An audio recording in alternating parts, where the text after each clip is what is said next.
Time for Wallet Wednesday. You know, we are just a few weeks away from the start of a new school year. It's going to be here before you know it. And for some parents, that means sending their kids off to college. So this is a perfect time for parents to give soon-to-be freshmen the money talk.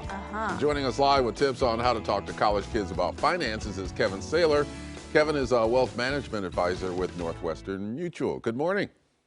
Hey, good morning, Emily and Ken. Happy to be here. Thanks for having me. And exciting times for a lot of families sending their kids off to their first year of college, for sure. Yeah, I remember, my first year of college, I really did not know much about money, and it showed, especially when I got my first credit card. Right. Where should you start when you talk to kids this age about handling their finances?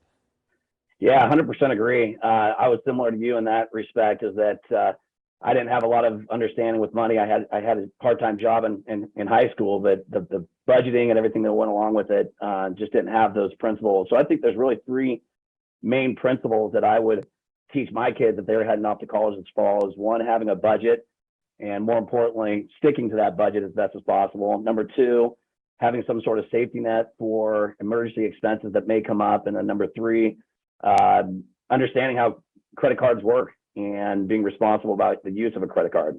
Yeah, I remember signing up for my first credit card. When you get to campus, there were some booths out, part of the welcome wagon was getting a new account set up, and you can get into trouble quickly with that. So how can you help your kids set up a budget? What are some of the factors that you should consider when really kind of gaming that out?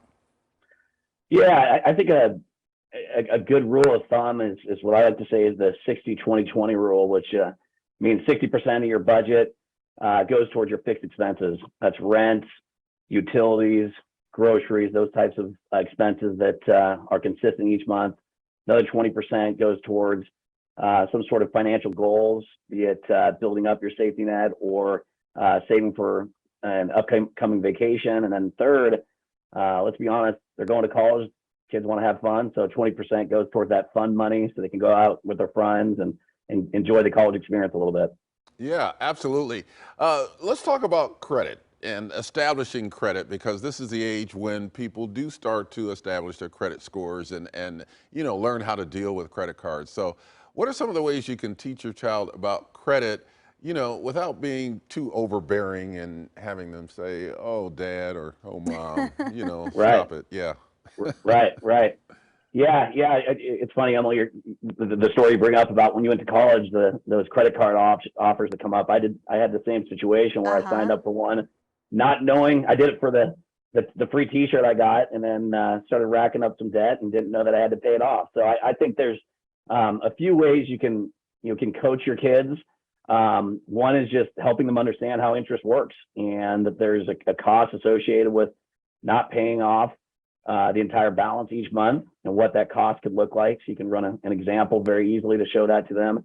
Another approach that some of our clients have taken is the parent almost functions as a credit card for the child. So for example, they'll loan the money to their child, and then if it's not paid off by the end of the month, there is some interest they're going to have to pay. So there's different approaches, but I think ultimately it's understanding how interest works if it's not paid off, and then understand the damage that can be caused if you're not responsible about credit card debt, because this is a lot of financial issues can come from some mistakes made early on in early years. Oh yeah, gosh, I'm kind of glad that the bank of Steve and Katie Burris did not hear this interview when I was in college. I had 0% interest loans from them a couple times. They did not charge me on some of those repayments.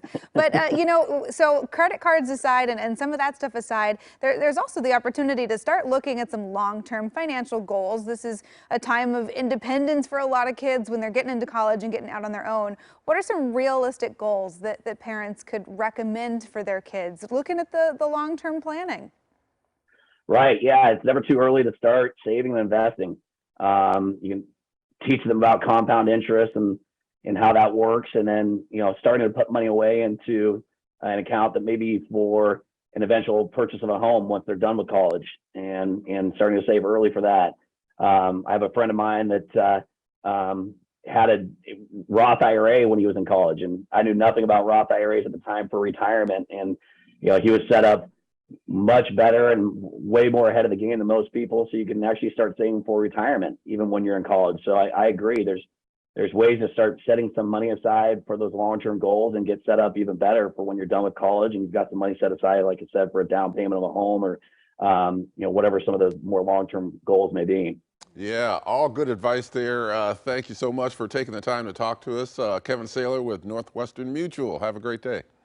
All right, you too. Thank you. And for more money advice, you can watch our previous Wallet Wednesday segments right now on coin.com. Just go click on AM Extra. And remember, kids, credit cards are not free money. You do have to pay them off.